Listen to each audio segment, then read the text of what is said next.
we move on to discuss Bayern Munich. They were able to get 9 goals past Dinamo Zagreb um, today, or technically we're at 12:04 a.m. my time, Dallas Central Time. So technically it was yesterday, but they were able to get 9 goals past Dinamo Zagreb. Harry Kane were able to get 4 goals on the day. 4 goals on the day, 3 of which came from penalties. Rafael Guerrero, he was able to get on the score sheet. Olise got a brace. Sane was able to get a goal for himself, and Goretzka as well, as they were able to defeat Dinamo Zagreb 9-2 at the Allianz Arena. A good display of attacking football. We know under a company they want to play very attack minded. You know, uh, that's how they're operating. They get their fullbacks forward, the center back split out wide. They get numbers forward with Musiala, Olise, Gnabry, Kane, Guerrero, Davies all joining into attack, and Pavlovic and Kimmich doing that, having a lot of duty, sort of playing that pivot in midfield, having a lot of, duty to do. I do think this Bayern Munich team has their vulnerabilities defensively, not just because of the center back pairing, but because of how open that they are. And if you're playing Kimmich and Pavlovic alone and double pivot, that's not the most defensively solid base for a midfield. And if you can get past that initial high flying press that Bayern Munich have, there's a lot of space to go and attack in behind, and there's some vulnerabilities in behind. But, when you're playing against Dinamo Zagreb and you're doing it at home, you have a little bit of breathing room, a bit of experimenting room. And they were able to dominate a team that they were just flat out far better than. They did concede 2 goals to Dinamo Zagreb, which is expected. Not expected, but, with how open that they play, there was going to be, goals coming. I thought the goal was really bad defensively. The opening goal that Zagreb had, for me, that's unacceptable defending on the back post that's unacceptable defending on the back post from Rafael Guerrero, who in my opinion is one of the reliable defenders in this Bayern Munich team, but just gets caught out sort of not tracking his man and sort of daydreaming a little bit. And then I believe it was Petkovic who was able to find space and get it into the back of the net.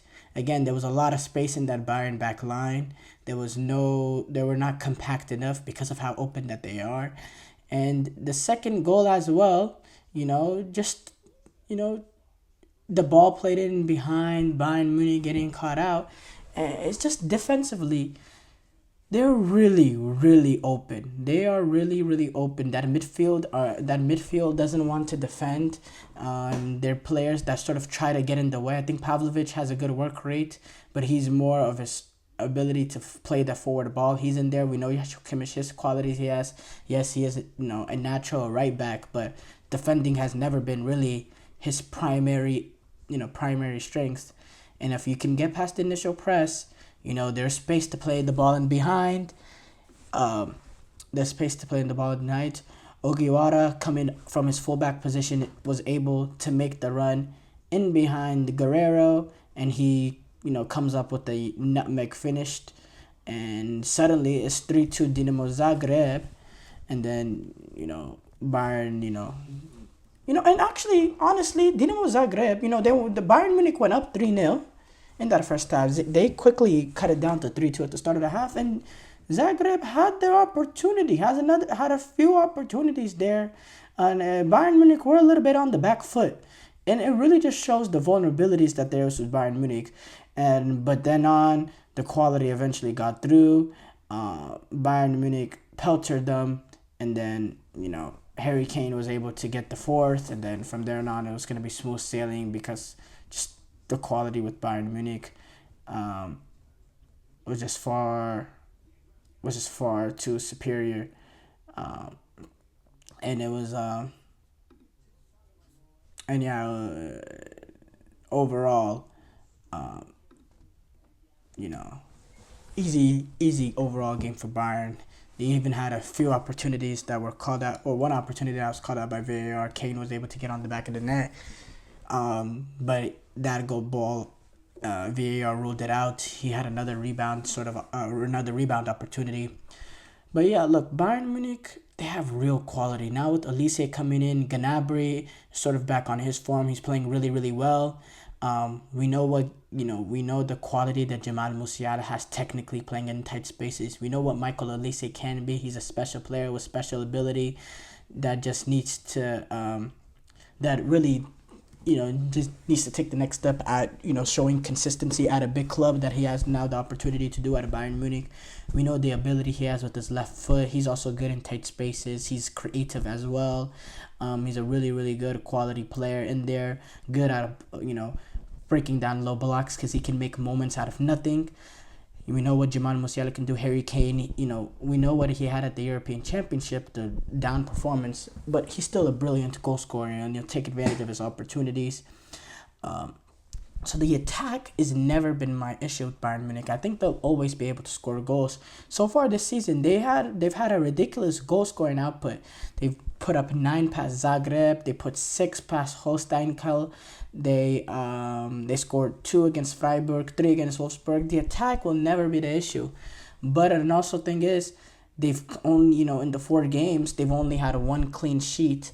The rest of the 3 games, they have conceded. They conceded 2 goals against Wolfsburg that put them in a sort of dangerous position later on to drop points. And then this game, Dinamo Zagreb was able to get, back into it eventually. Bayern just dismantled them. But it just shows that, look, there's a huge quality. But for me, Bayern Munich, when they're going up against the better teams, late stages in this competition, number one, they're just way too open defensively because with teams like Real Madrid, Manchester City,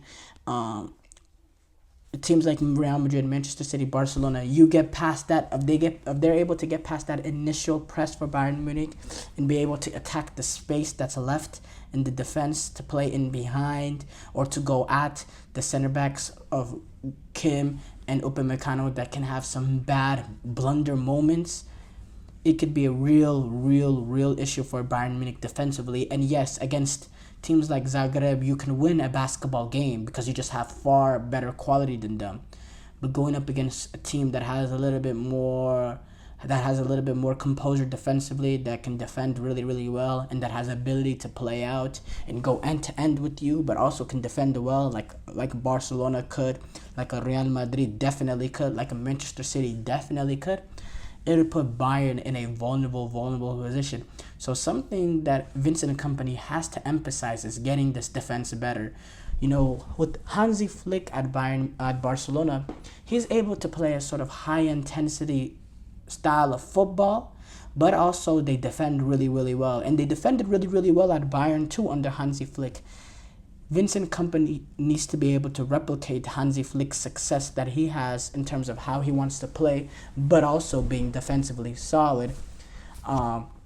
Because if they're just this open, against the better teams, Bayern Munich will get caught out. There's no doubt about that in my mind.